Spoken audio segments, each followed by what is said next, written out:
Kasunod ng kontrobersya sa pinatayong resort sa Chocolate Hills, may nadiskubre na ring mga negosyo at establishmento sa Mount Apo sa Davao, ayon po yan kay Senador Raffy Tulfo. Sabi ni Tulfo, illegal ang mga yan dahil dineklarang protected area ang Mount Apo. Tinawagan na rin daw ng Senador ang Department of Environment and Natural Resources o DNR.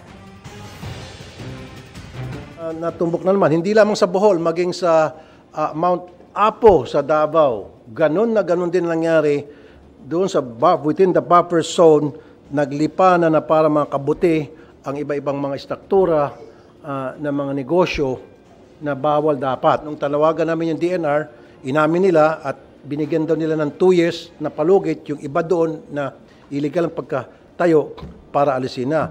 In the first place, bakit pinayagan? Sinusubukan po namin kunan na pahayag ang DNR kaugnay nito.